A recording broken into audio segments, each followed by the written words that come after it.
Muy buenos días, bienvenidos al primer repaso a la actualidad del día aquí en Negocios Televisión. Arranca en la mañana del viernes 3 de noviembre, una jornada que viene repleta de multitud de referencias que se escriben desde los grandes asuntos que preocupan a los inversores en geopolítica, con la ciudad de Gaza rodeada por el ejército israelí, con la visita de nuevo del secretario de Estado norteamericano Anthony Blinken, tratando de garantizar esas pausas humanitarias y no un alto el fuego,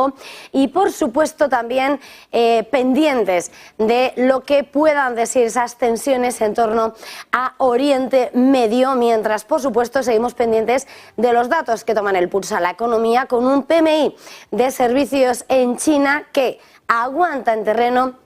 de crecimiento económico, pero que confirma una desaceleración también en el sector servicios y por supuesto con ese nombre propio, dos nombres propios que son, por una parte, Apple, que decepciona sus previsiones de ingresos en Navidad y cae en esas operaciones de after hours con el mercado ya cerrado en Wall Street, y por supuesto con ese nombre propio, con Sam Bankman-Fried, que finalmente ya ha tenido que hacer frente a la justicia y ha sido declarado culpable de fraude, malversación y asociación delictiva y podría ser condenado a 110 años de prisión. Son los grandes temas que escriben la crónica de esta mañana de viernes y que sin lugar a dudas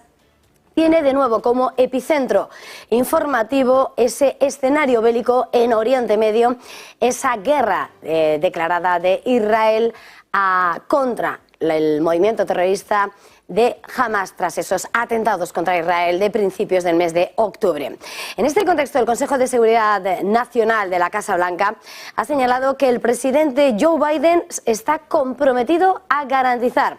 pausas humanitarias para la liberación de rehenes y más ayuda para los civiles de Gaza, sin llegar, eso sí, a defender un alto el fuego. En su comparecencia, Kirby ha subrayado que cuando hablan de pausa humanitaria, se refieren a pausas temporales y localizadas en los combates para alcanzar esos objetivos específicos. La Casa Blanca no apoya formalmente un alto el fuego por razones que explicaba el mismo Kirby y que asegura que darían tiempo a los terroristas de Hamas para planificar nuevos ataques contra Israel. Kirby también ha dicho que cree que la gran mayoría de los estadounidenses en Gaza han llegado al cruce de Rafah en la frontera entre Gaza y Egipto. Hoy, por cierto, que está previsto que vuelva a abrirse ese paso fronterizo entre Egipto y Gaza, que vuelva a servir de vía de escape para esos ciudadanos extranjeros, también para esos enfermos y heridos. Y mientras tanto, Estados Unidos sigue intensificando su campaña diplomática en Oriente Medio y el secretario de Estado norteamericano Anthony Blinken ha puesto rumbo a una nueva visita en la zona, un viaje que le va a llevar a dos escalas, a Israel y Jordania, donde tiene previsto discutir las distintas formas de mitigar y reducir la muerte de civiles en medio de ese conflicto, de ese escenario bélico y esa guerra entre Israel y Hamas. Blinken partía anoche desde Estados Unidos y trasladaba a la prensa en la base conjunta de Andrews antes de ese vuelo, que también va a plantear las preocupaciones de Estados Unidos sobre ese ritmo en la ayuda humanitaria a Gaza. Según apuntaba el jefe de la diplomacia norteamericana, han podido establecer esfuerzos durante las últimas semanas para poner esos camiones de ayuda humanitaria en movimiento y apuntaba esos 50 o 60 camiones por día de asistencia. Quieren que esas cifras aumenten y espera que ese resultado se vea en los próximos días. El máximo representante de la diplomacia estadounidense ha señalado que también va a intensificar los esfuerzos para la liberación de los rehenes retenidos por Hamas y el paso seguro de ciudadanos estadounidenses y extranjeros a través del paso fronterizo de Rafah. Y por supuesto con la mirada puesta en esa visita de Blinken a Oriente Medio, importante esas ideas principales, ese objetivo con el que va a reclamar el jefe de la diplomacia norteamericana, que va a pedir ceses humanitarios en esa guerra a Israel. Una petición que va a trasladar a Israel Javier Luengo. Muy buenos días. ¿Qué tal, Eva? Muy buenos días. Hace 15 días estaba allí y parece que hoy va a volver a aterrizar en Israel. El secretario de Estado de Estados Unidos, Anthony Blinken, gira que va a hacer por el territorio, pero también por otras zonas de Oriente Medio para más o menos ver cuáles son las tensiones que se escalan entre los diferentes países de la zona. En concreto, y según filtran medios estadounidenses, Blinken lo que va a hacer allí es trasladar las palabras del presidente estadounidense sobre el terreno, Joe Biden, y decirle al gobierno de Israel que lo que debería de hacer es una serie de breves recesos en la guerra, en los ataques, para permitir que la ayuda humanitaria vaya entrando a la franja de Gaza, concretamente y a través del paso de Rafah, el único que no tiene frontera directa con Israel, sino con el territorio de Egipto. La presión para que los funcionarios estadounidenses hagan estos llamamientos a las pausas humanitarias llega después de que Israel, en otra ronda de contactos diplomáticos con los países de la región, dijera a finales de la semana pasada que tenía la intención de al menos desescalar en el conflicto, pero no tanto en cuanto a la operación terrestre, sino desde el punto de vista humanitario. Biden, presión cada vez mayor para responder a lo que se ha llamado una crisis urgente por parte de diferentes grupos humanitarios con respecto a los civiles que todavía están dentro de la franja de Gaza, donde escasean alimentos, agua, medicinas y combustible, uno de los factores que más suspicacias ha levantado en estas últimas horas por permitir su entrada o no hacia el territorio. Los ataques contra los campos de refugiados en Gaza en el horizonte, Biden pidiendo cese de ataques, al menos momentáneos, en Gaza, y la crisis de momento acentuándose. Blinken por eso viaja hoy a la región. Allí se verá previsiblemente con Benjamin Netanyahu y con el primer ministro lidiará el apoyo futuro de Estados Unidos al conflicto. Gracias, Javier. Muy pendiente, por supuesto, de lo que dé de sí de nuevo esta nueva visita del secretario de Estado norteamericano en Oriente Medio, mientras, por supuesto, seguimos asistiendo a lo que está siendo este escenario y siempre, por supuesto, ante el temor de la escalada en la zona. En este contexto, clave lo que está siendo el escenario en el campo de batalla. El ejército de Israel ha confirmado en las últimas horas que tiene rodeada la ciudad de Gaza, mientras su ofensiva terrestre contra Hamas avanza a una nueva fase a pesar de esa creciente presión internacional, esos intentos diplomáticos para que se lleve a cabo una pausa en los combates. Un asedio que continúa, como les estamos contando, mientras Washington está subrayando y reclamando que es necesario el cese de las hostilidades, esas pausas humanitarias para liberar a los rehenes, aunque sin llegar a presionar por un alto el fuego. Como decimos, el ejército israelí ha comenzado y sigue avanzando en esa incursión terrestre en Gaza que arrancó la semana pasada, el viernes, y el contraalmirante Daniel Hagari, portavoz de las Fuerzas Armadas, ha confirmado que los soldados han completado el cerco a la ciudad y el foco, por tanto, está sobre la organización del movimiento de resistencia islamista Hamas. Así señala que en las últimas horas las tropas blindadas, la infantería y la fuerza aérea han atacado los emplazamientos, las posiciones de lanzamiento, cuarteles generales e infraestructuras terroristas adicionales que sirven, dice, al liderazgo de Hamas y de sus terroristas. También en las últimas jornadas hemos estado viendo cómo el ejército israelí ha conseguido entrar en esos bastiones de Hamas, esos túneles subterráneos donde tenían su gran lugar y difícil acceso los terroristas de Hamas. Y en ese mismo escenario clave también lo que estamos conociendo en torno a los movimientos en la zona. Estados Unidos ha estado volando drones de vigilancia sobre Gaza en busca de rehenes tomados por Hamas cuando el grupo de movimiento de resistencia islamista atacó a Israel el 7 de octubre. Según señalan varias fuentes estadounidenses, dos funcionarios estadounidenses han señalado que Estados Unidos está volando, como decimos, esos aviones no tripulados, esos drones de recopilación de inteligencia sobre Gaza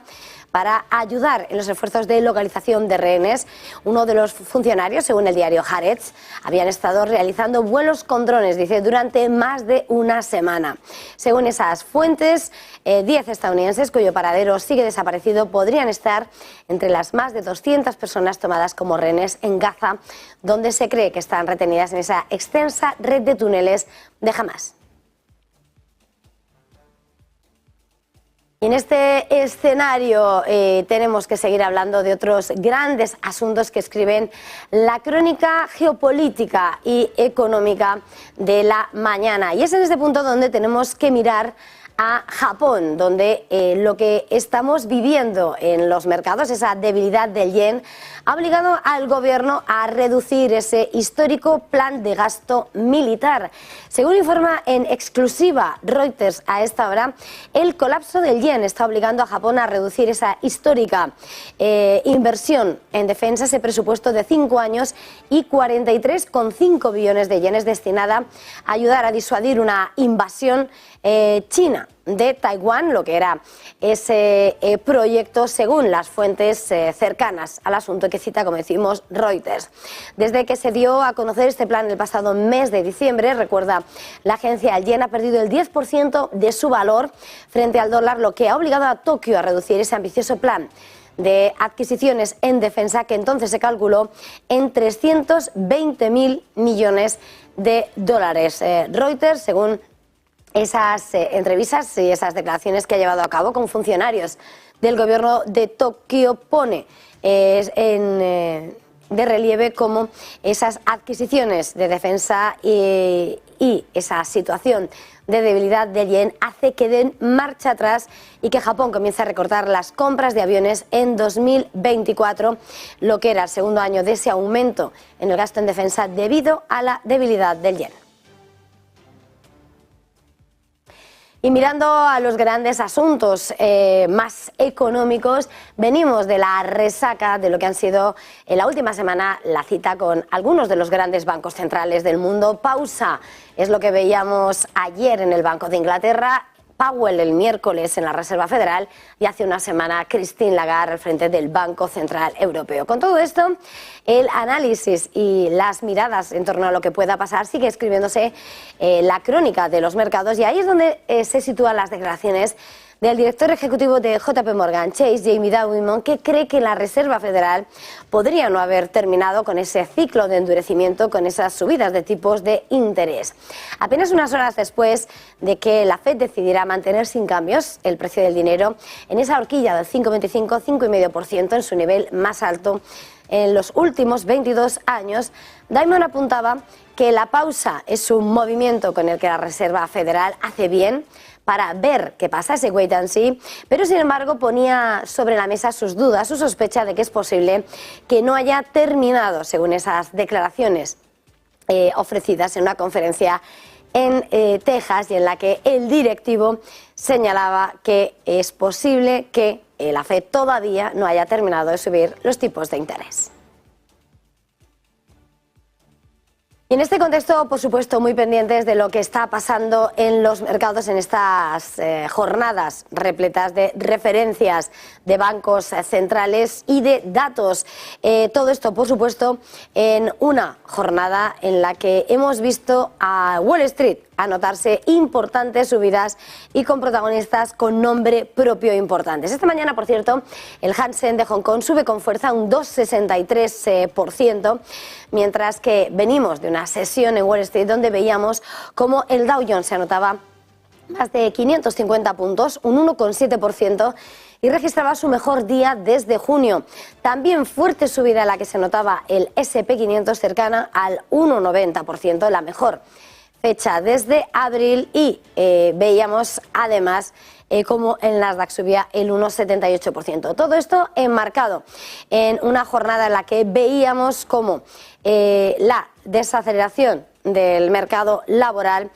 sigue sobre el punto de mira de los inversores a la espera de conocer ese informe de empleo final, y justo después de haber conocido cómo las solicitudes semanales de desempleo han aumentado a 217.000.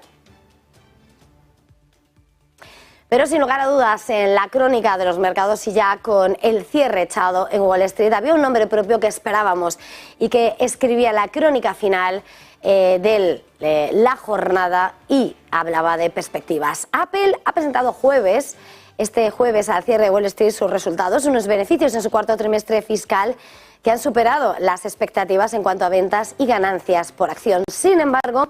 al mismo tiempo confirmaba que las ventas generales han caído por cuarto trimestre consecutivo.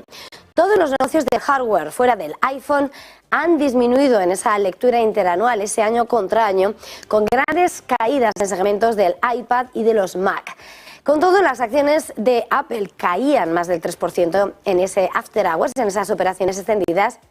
después de que sus directivos señalasen que es posible que la compañía no vuelva a crecer en el trimestre navideño. En concreto, esperan que los ingresos del tercer trimestre de diciembre sean similares a los ingresos del año pasado, señalando que la compañía del trimestre de diciembre va a tener una semana menos, lo que también va a impactar en sus cuentas. Decepción por esas perspectivas que muestran un crecimiento en el trimestre de Navidad muy inferior a lo que esperaba el mercado, y es lo que ha lastrado a los títulos en ese mercado de after hours. Y por supuesto, antes de hacer una pausa, clave también mirar lo que ha pasado en torno a Sam Bankman-Fried, porque el exmagnate de las criptomonedas ha sido declarado culpable por un jurado de Nueva York de todos los cargos en su contra por fraude, malversación y asociación delictiva. El jurado ha llegado a esa decisión tras 5 semanas de juicio y Bankman-Fried podría enfrentarse hasta 110 años de prisión, una sentencia que todavía no se ha publicado y que conoceremos próximamente. El proceso federal, que lleva abierto más de un mes, ha sido esa prueba que ha tenido que enfrentar Bankman-Fried, después de que algunos de sus más cercanos asociados hayan testificado que él fue esa pieza clave en todas las decisiones que llevaron a que 8.000 millones de dólares se esfumasen de esa plataforma comercial de FTX, de esa exchange. De 31 años, Bankman-Fried fue hasta finales del año pasado una de esas personas que se había sido vista encumbrado en la industria de las criptomonedas, con una fortuna estimada de 26.000 millones de dólares. Ahora ya hemos visto cómo ha sido declarado culpable, a la espera de conocer la sentencia final. Y en este punto hacemos una pequeña pausa para publicidad y enseguida volvemos.